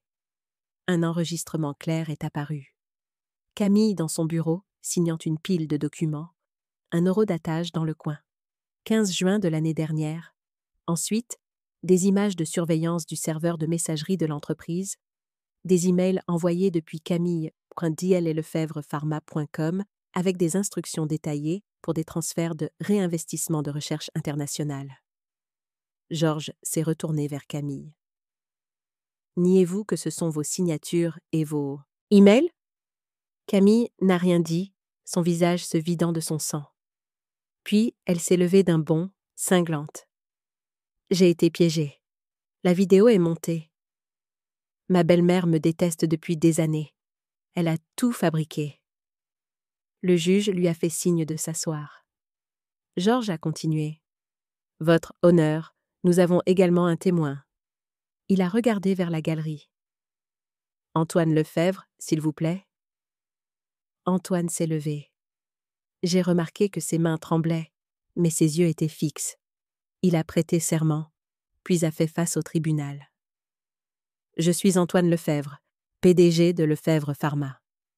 Je confirme que ce que la Cour a vu est réel. Ma femme, Camille, m'a demandé de signer des contrats qu'elle a décrits comme des formalités administratives. Je ne les ai pas lus attentivement. Ma mère a découvert les irrégularités, a rassemblé les preuves et a contacté une journaliste pour enquêter. Sans elle, l'entreprise et moi-même aurions été détruits. La salle d'audience est tombée dans le silence. J'ai vu les lèvres de Camille se pincer, sa mâchoire trembler. Un journaliste prenait des photos frénétiquement, les flashs éclatant dans la pièce. Le juge a regardé vers la galerie. Madame Hélène Lefebvre, la Cour vous remercie d'avoir fourni des preuves qui ont permis de mettre cette affaire en lumière. Souhaitez-vous dire quelque chose? Je me suis levée. Ma voix était basse et stable, mais elle a porté dans le silence. Je ne souhaite de mal à personne, pas même à Camille. Je veux seulement que la vérité soit vue. Quand la vérité est enterrée, la confiance meurt avec elle. Quelques têtes se sont inclinées. J'ai aperçu Claire au dernier rang, les yeux humides mais brillants. Le juge a abattu son marteau. La Cour déclare l'accusé, Camille Dubois-Lefebvre, coupable de blanchiment d'argent, de falsification de documents financiers et de corruption d'entreprise. Peine: 12 ans de prison, confiscation de tous les avoirs illicites et interdiction d'exercer toute fonction financière dans toute organisation pendant 20 ans. Les mots ont retenti, rebondissant sur les murs. La salle s'est agitée. Les caméras ont de nouveau flashé. Camille est restée figée quelques secondes, puis a laissé échapper un rire cassant. Alors que 2 officiers s'approchaient, elle s'est levée, les cheveux tombant sur son visage, un sourire tordu aux lèvres. Elle s'est tournée vers moi, la voix rauque. « Vous avez gagné, Hélène. Êtes-vous satisfaite maintenant ?» Je l'ai regardée un long moment. Pas de colère, pas de rancune, seulement une jeune femme consumée par sa propre ambition. J'ai répondu doucement, assez fort pour porter dans le silence. « Non, Camille, je n'ai pas gagné. Seule la vérité a gagné. » Elle a trébuché, les yeux vacillants, puis ils l'ont emmenée. Quand les portes de la salle d'audience se sont fermées, je suis restée assise, écoutant les pas s'éloigner. Antoine s'est affaissé sur la chaise à côté de moi, la tête baissée. J'ai posé ma main sur son épaule, sentant sa chaleur pour la première fois depuis des années. « Maman », a-t-il murmuré, la voix tendue. « Merci de ne pas m'avoir abandonnée. » J'ai souri, levant les yeux vers le puits de lumière où la lumière filtrait. « Mon fils, je n'ai jamais voulu battre personne. Je voulais juste que tu apprennes une chose. La vérité trouve toujours son chemin, même si elle doit traverser l'enfer. » Dehors, la neige a commencé à tomber. Des flocons blancs dérivaient devant la fenêtre et fondaient sur le cadre en bois froid. J'ai inspiré, laissant le froid remplir ma poitrine, et je me suis sentie apaisée. Après tant d'années, la justice avait enfin une voix. Pas un cri, juste le silence des gens qui ont trouvé la paix dans la vérité. Dans les jours qui ont suivi l'audience, la ville semblait ralentir. Le ciel de Rouen n'était plus aussi sombre. La neige recouvrait les toits et les rues, rendant tout étrangement calme. Mais à l'intérieur de moi, il y avait un vague espace vide, un sentiment de libération mêlé de douleur. Peut-être que personne ne gagne vraiment après une guerre au sein d'une famille. Un matin, alors que je préparais du café, le facteur a frappé. Il m'a tendu une enveloppe crème avec une écriture soignée et prudente. Je l'ai reconnu immédiatement. Antoine. Je suis restée longtemps à la regarder. Cela faisait des années que mon fils ne m'avait pas écrit de lettre à la main. Je l'ai ouverte. L'odeur de papier frais s'est mêlée à celle du café. Maman, je ne sais pas par où commencer. Toute excuse semble maintenant dérisoire. J'ai vécu trop longtemps dans l'ombre de ma fierté et j'ai perdu ce qui comptait le plus, ta confiance et ton amour. Je n'ose pas demander pardon. Mais je veux que tu saches que j'essaie de réparer les choses. J'ai démissionné de l'entreprise, vendu la maison de Neuilly, et je cherche un petit appartement près de l'école de Sophie pour repartir à zéro. Je veux lui apprendre à vivre selon sa conscience, pas selon sa réputation. Tu as dit un jour que la pire douleur n'est pas la gifle, c'est quand la personne que tu aimes se détourne. Maintenant, je le comprends mieux que quiconque. Si possible, je demande une chance de me racheter, même si c'est juste pour te rendre visite une fois et m'excuser en personne. Ton fils, Antoine. Les lignes se sont brouillées de larmes. J'ai posé la lettre et j'ai pressé une main sur ma poitrine. Quelque chose en moi s'est fissuré et aguerri. Je n'ai pas sangloté. J'ai juste laissé les larmes couler lentement, comme des gouttes de café tombant au fond d'une tasse. Forte, chaude, réelle. Je me suis assise près de la fenêtre, regardant la neige fondre au soleil. La lettre était posée sur la table. Je l'ai lue encore et encore, jusqu'à ce que je connaisse chaque courbe de son écriture. Puis, je l'ai pliée, je l'ai mise dans un tiroir et je n'ai pas répondu. Non pas parce que j'étais en colère, mais parce que je voulais qu'Antoine suive son propre chemin. Le pardon n'est pas une sentence. C'est un silence assez long pour que quelqu'un apprenne à comprendre. Quelques jours plus tard, Claire a appelé. Sa voix était vive comme la lumière du matin. « Hélène, avez-vous vu les nouvelles ? Mon nouvel article est en première page du Monde aujourd'hui. Le titre est « La mère qui a riposté ». J'ai figé. La mère qui a riposté. « Oui », a ri Claire. « Vous ? Je n'ai aucune idée du nombre de personnes que vous avez inspirées. Tout le pays parle de vous. Je n'ai jamais vu autant de lettres et d'emails de remerciements. » J'ai ouvert mon ordinateur. L'écran s'est allumé avec une vieille photo de moi dans un couloir d'hôpital, uniforme d'infirmière blanc, cheveux en chignon, un visage fatigué aux yeux brillants. En dessous se trouvait le titre en gras. La femme qui s'est levée quand le monde lui disait de se taire. J'ai lu les lignes de Claire. Hélène Lefebvre n'avait ni pouvoir, ni richesse, ni célébrité.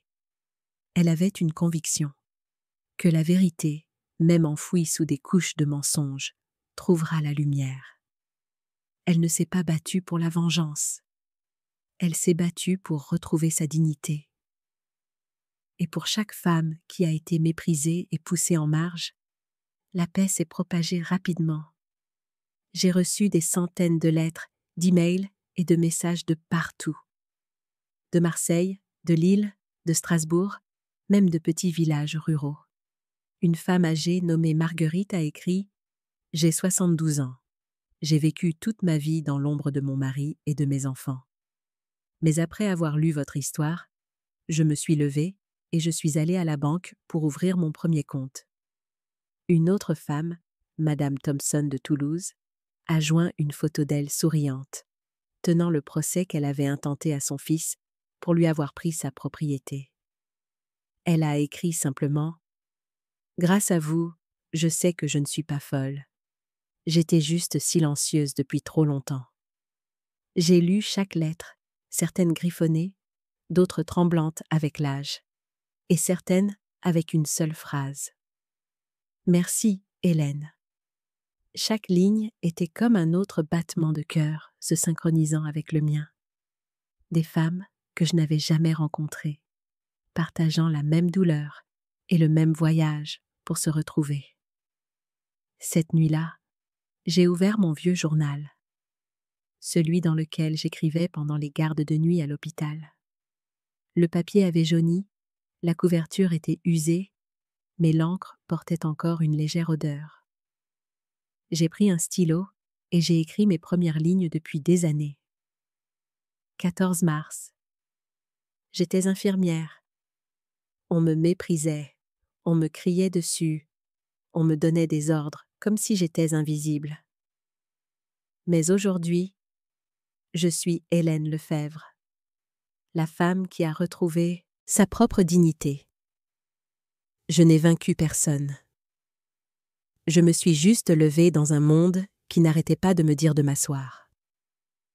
Et maintenant, je comprends. La plus grande victoire n'est pas de faire tomber quelqu'un. C'est d'apprendre à rester ferme, sans demander la permission de personne. J'ai posé le stylo et j'ai regardé la page où l'encre était encore humide. Dehors, la neige avait cessé et une légère brise apportait l'odeur humide de la terre et du bois. J'ai fermé le journal, je me suis adossée à ma chaise et j'ai fermé les yeux. Dans l'obscurité de cette petite pièce, des visages sont apparus. Mon mari, Antoine, même Camille. Des gens qui avaient traversé ma vie, laissant des blessures, mais aussi des leçons. Et je savais que tout ce qui s'était passé m'avait menée ici. Non pas une femme tremblante dans l'écho du rire dédaigneux de quelqu'un d'autre, mais quelqu'un qui connaît la valeur du silence, de la résolution et de la vérité. Tard cette nuit-là, je suis sortie sur le balcon. Le clair de lune s'étendait sur la neige, se reflétant doucement à travers la vitre. J'ai sorti l'enveloppe d'Antoine de la poche de mon manteau, je l'ai ouverte, et je l'ai lue une fois de plus. Puis, je l'ai posée près de la fenêtre pour que le clair de lune la baigne. J'ai murmuré, autant pour moi que pour chaque femme qui avait été oubliée. Nous n'avons besoin de personne pour nous sauver. Nous avons juste besoin d'arrêter de demander la permission de vivre comme nous sommes. Et à ce moment-là, j'ai ressenti un calme étrange. Plus de haine, plus d'amertume, juste une légèreté comme l'aube après une tempête, quand la première lumière touche mes mains. Chaude, vraie et claire. J'ai souri. Pour la première fois depuis des années, Hélène Lefebvre se sentait libre. 1 an a passé. Le ciel de printemps en Normandie était clair comme du verre fraîchement lavé. Et je me souviens bien de ce matin. Le matin où j'ai tenu l'acte de propriété de ma vieille maison entre mes mains. Je me tenais dans la cour, regardant les murs de briques délavés par le temps. De la mousse s'accrochait au porche et les fenêtres en bois s'inclinaient encore vers le soleil, comme le jour où je suis partie. Cela faisait des années que j'avais vendu cette maison pour aider Antoine à construire Lefebvre Pharma. Et maintenant, avec le dédommagement du procès et ce qu'il me restait d'économie, j'avais racheté l'endroit où tout avait commencé. Personne ne peut prédire les tournants du destin. Certaines choses que nous perdons ne reviennent jamais. Mais certains endroits nous attendent, patients comme le pardon. J'ai marché lentement dans le jardin arrière, où les buissons de lavande s'étaient desséchés, mais libéraient encore un léger parfum lorsque le vent passait. Près de la vieille clôture, le pommier qu'Antoine et moi avions planté quand il était à l'école primaire était toujours là. Quelques branches s'étaient cassées. Le tronc était rugueux, mais les racines tenaient bon, profondes, têtues et fortes. Preuve de l'endurance du temps. J'étais perdue dans mes pensées quand une voix familière a retenti. « Mamie, mamie, j'ai trouvé un lapin !» La voix de Sophie était aussi vive que de petites clochettes. Je me suis retournée pour la voir courir à travers l'herbe, ses boucles blondes volant au vent. Antoine suivait derrière avec un pot de peinture et quelques outils. La scène m'a fait sourire. Il y a 1 an, je n'aurais pas osé imaginer revoir mon fils et ma petite-fille dans ce vieux jardin. Mais aujourd'hui, au milieu des murs écaillés et de l'herbe envahissante, Ma famille me semblait proche. Pas un souvenir, mais le présent. Antoine a posé le seau sur le porche. Maman, j'ai acheté de la nouvelle peinture. On va commencer par les murs du salon. J'ai hoché la tête. D'accord, gardons la cuisine pour plus tard. Je veux qu'elle garde l'odeur de cannelle et de citrouille. Sophie a couru vers moi et m'a serré dans ses bras, les mains couvertes de terre. Je peux planter des fleurs ici, mamie? Je veux que notre jardin ait beaucoup de fleurs violettes. Je me suis penchée et lui ai essuyé les mains. Bien sûr, ma chérie. Ici, tu peux planter tout ce que tu veux. C'est notre maison. Des rires flottaient, légers comme la lumière du soleil à travers les feuilles. J'ai regardé mes deux êtres chers repeindre les murs, le bruit des pinceaux se mêlant au chant des oiseaux sur le toit. La paix s'est glissée dans ma respiration. En fin d'après-midi, la lumière dorée tombait en biais sur le porche. J'ai installé la vieille table en bois dans le jardin, à l'endroit même où nous avions l'habitude de fêter Noël quand Antoine était petit. L'odeur de la tarte tatin fraîchement préparée remplissait l'air, me rappelant tant de fêtes où j'étais la femme occupée dans une petite cuisine qui n'avait pas encore rencontré la solitude. Antoine s'est essuyé les mains et s'est assis en face de moi. Quelques taches de peinture blanche parsemaient son visage. Ses cheveux étaient en désordre, mais dans ses yeux, il y avait une lumière que je n'avais pas vue depuis longtemps. La paix. « Maman, dit-il doucement, merci de m'avoir sauvée. » J'ai posé une part de tarte dans son assiette et j'ai regardé mon fils un long moment. « Non, Antoine, ai-je répondu gentiment. Je n'ai sauvé personne. Je t'ai juste aidé à te voir toi-même. » Il a baissé la tête, silencieux. Une brise a dispersé des pétales de lavande sur la table, scintillant au soleil du soir. J'ai regardé Sophie courir dans le jardin, tenant un pinceau comme une baguette magique, riant aux éclats. « Mamie, j'ai fini. Notre maison est la plus belle du monde. » J'ai ri, ma voix portée par le vent. « Oui, ma chérie, notre maison est belle. » À ce moment-là, j'ai pensé que le bonheur n'est peut-être pas quelque chose de tape à l'œil ou d'extravagant comme les gens le disent. C'est peut-être simplement retourner là où ça a fait le plus mal et constater que son cœur ne tremble plus. Quand la nuit est tombée, nous nous sommes assis à la petite table de la cuisine que nous venions de peindre. La pièce brillait d'une lueur chaude sous la lampe douce. L'odeur de la tarte se mêlait à la cannelle et à la vanille. J'ai versé du vin rouge dans 3 verres, 2 pour nous, et du jus de raisin dans le petit pour Sophie. Ce soir, personne ne renverse de vin. Ai-je plaisanté avec un clin d'œil. Antoine a éclaté de rire, le premier vrai rire que j'entendais de lui depuis des années.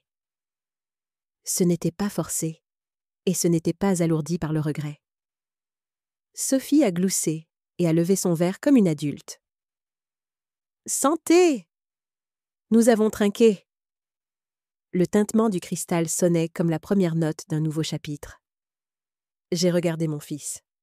Son visage était lumineux sous la lampe, non pas de l'éclat du succès, mais du calme de quelqu'un qui a trouvé la paix. J'ai dit doucement : « Antoine, j'ai toujours cru que n'importe qui peut se perdre. Ce qui compte, c'est s'ils ont le courage de revenir. » Il a hoché la tête. « J'ai perdu tellement de temps, maman. » J'ai souri, regardant le croissant de lune qui pointait à travers les branches du pommier. « Ce n'est pas grave, mon fils. Ce pommier a perdu des branches aussi. Mais cette année, il a quand même fleuri. » Antoine a pris ma main. Sa poigne était ferme et chaude. Rien à voir avec le jour où il avait baissé la tête en larmes dans mon appartement l'année dernière. Sophie a grimpé sur mes genoux et a chuchoté : « Mamie, quand je serai grande, je veux être forte comme toi. » Je l'ai serrée contre moi et j'ai souri. Si tu vis avec bienveillance et que tu aimes bien, tu es déjà forte. Cette nuit-là, après que Sophie se soit endormie, je suis sortie sur le porche. Le monde était immobile, des étoiles parsemées dans le ciel, se reflétant sur la vitre fraîchement nettoyée. J'ai regardé autour de la maison, la peinture encore odorante, les coins semblant avoir repris vie. J'ai touché le mur, sentant la brique fraîche et ma propre chaleur. La douleur, l'humiliation, la trahison, tout cela semblait s'envoler dans la brise nocturne. C'était peut-être la fin dont je n'avais jamais osé rêver. Pas une victoire, mais un retour à la maison. À travers la fenêtre, j'ai vu Antoine endormi sur une chaise, tenant toujours son nouveau carnet de projets.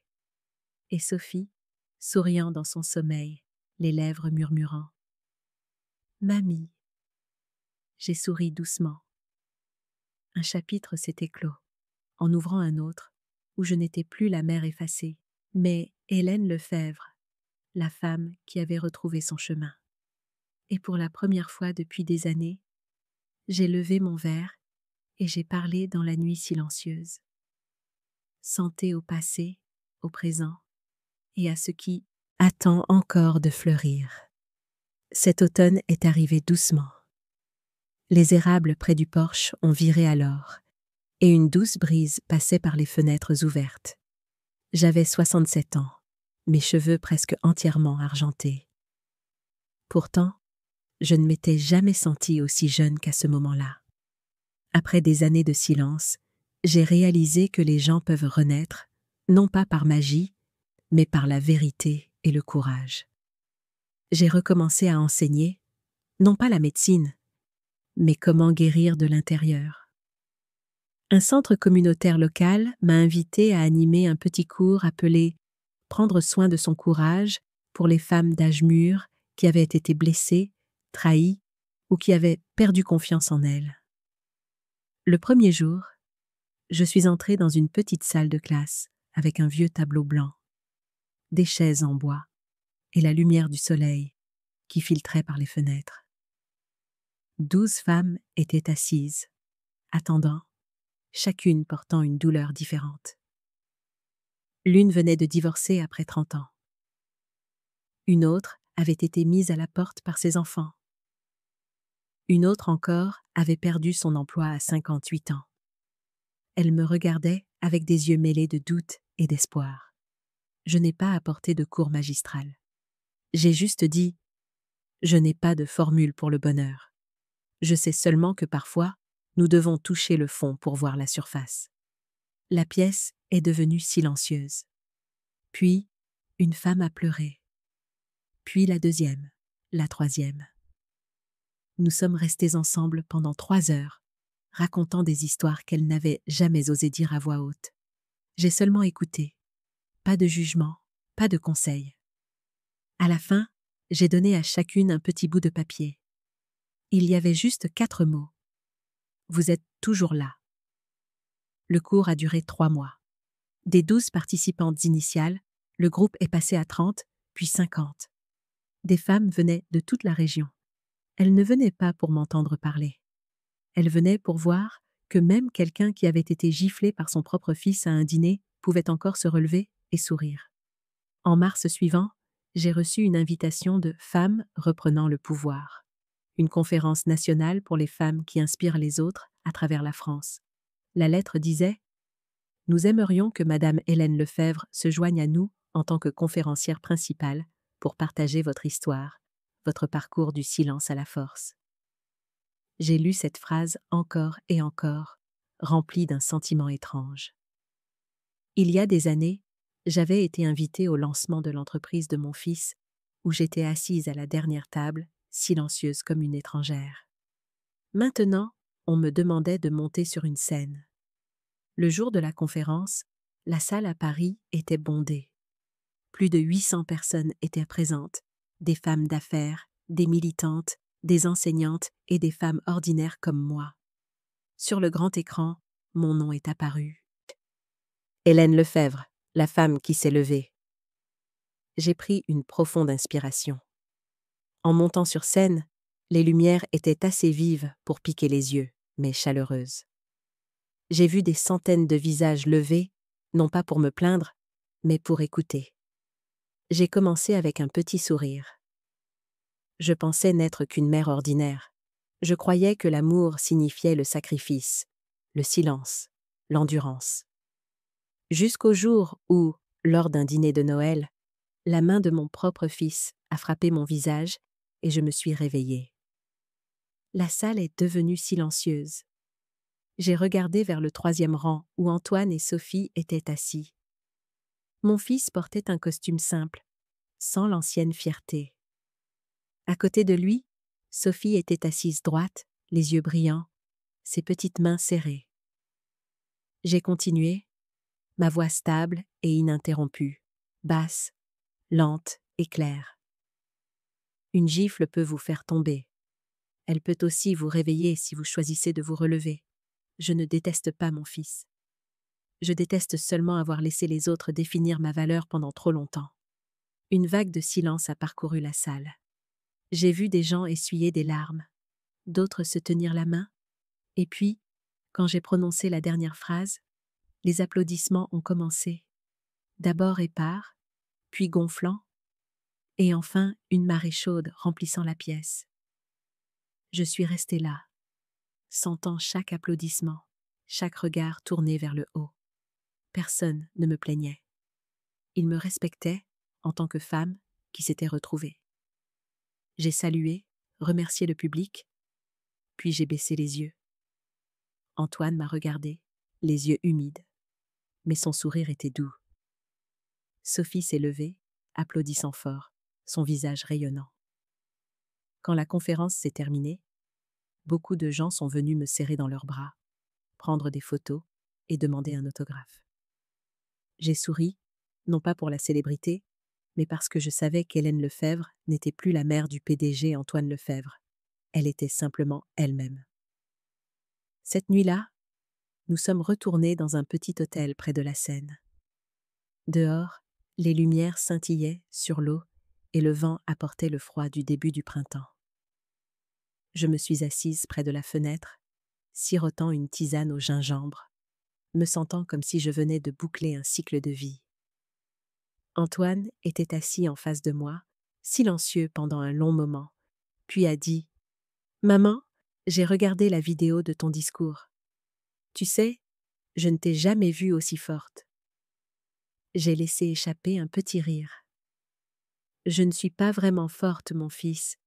Je n'ai juste plus peur. » Sophie a couru vers moi et m'a serrée dans ses bras.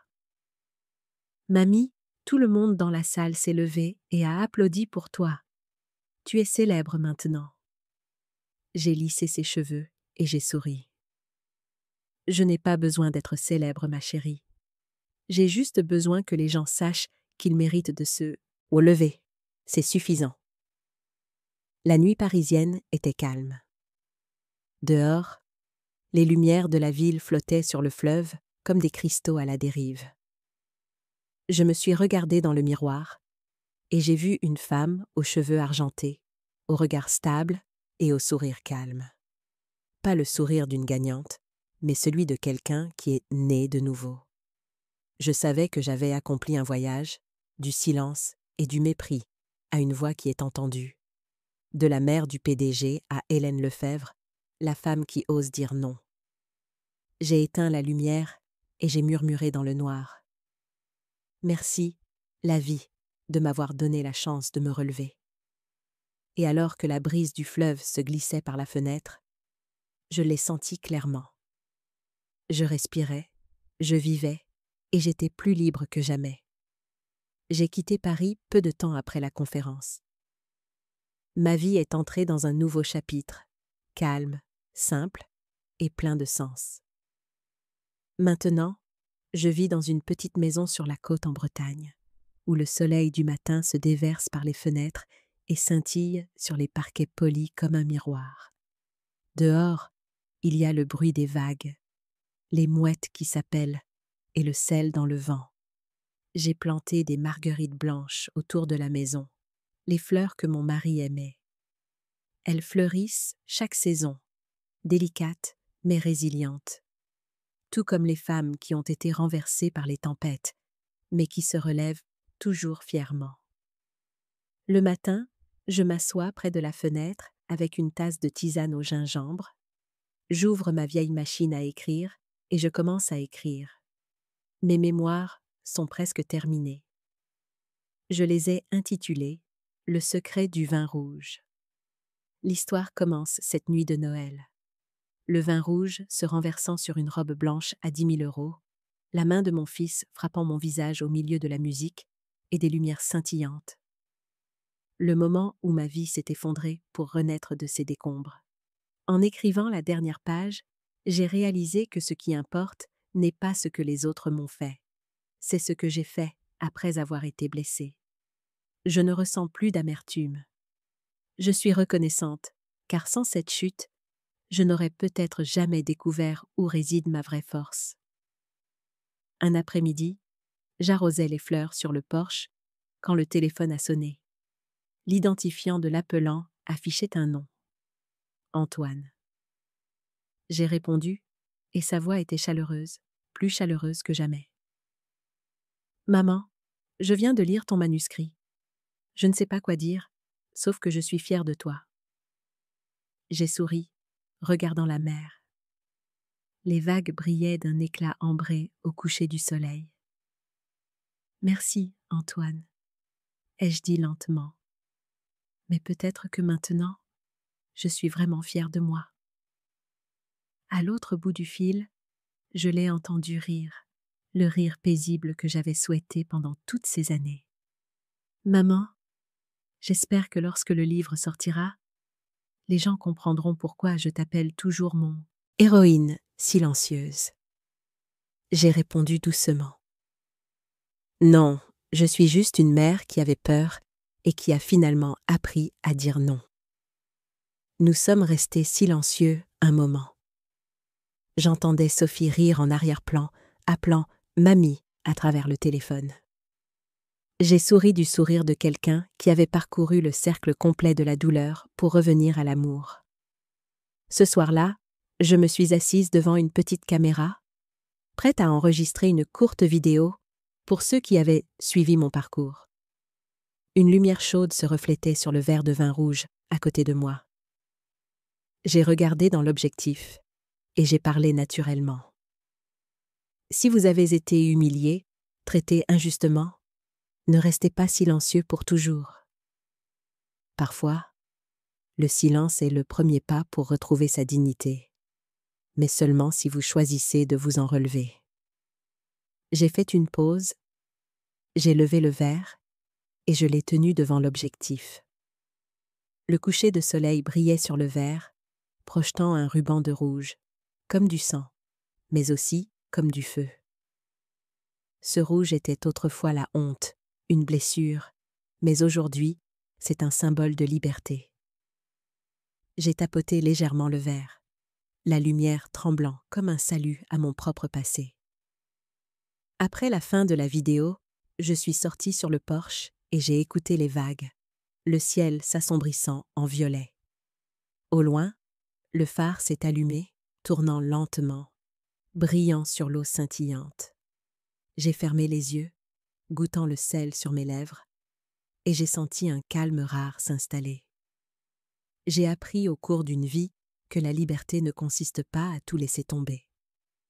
C'est quand on n'a plus peur de perdre quoi que ce soit. Je ne suis plus la mère du PDG Antoine Lefèvre. Je ne suis plus la femme humiliée lors d'un dîner. Je suis Hélène Lefèvre, la femme qui s'est levée et a choisi de vivre en accord avec elle-même. J'ai posé la caméra et j'ai relu la vidéo. Ma voix remplissait la petite pièce, se mêlant au son de la mer. J'ai écouté, non pas pour éditer, mais pour me rappeler. Ne crains jamais ta propre voix, car parfois, un seul mot peut sauver toute ta vie. J'ai levé les yeux vers le clair de lune qui se déversait par la fenêtre, se répandant sur la table, et le verre de vin rouge captant encore les derniers rayons du soleil couchant. J'ai pris une petite gorgée, les tanins glissant sur ma langue, le goût de la liberté. Et puis, j'ai parlé doucement à moi-même. Doucement, mais fermement. Santé à toutes les femmes qui apprennent à se relever. Merci d'être resté avec moi jusqu'à la fin de cette histoire. Je sais que quelque part, vous avez vu une mère, une grand-mère, ou même vous-même, blessée et ayant peur de parler. Si cette histoire vous a fait vous sentir moins seul, dites-moi d'où vous regardez et partagez comment elle vous a touché dans les commentaires. J'ai toujours cru que le respect et la justice ne se démodent jamais. Si vous le croyez aussi, veuillez aimer et vous abonner afin que nous puissions raconter plus d'histoires de femmes fortes, des femmes qui n'ont pas besoin d'être sauvées, seulement d'être entendues. Parce que quelque part, en chacun de nous, il y a une Hélène Lefebvre qui attend de se réveiller.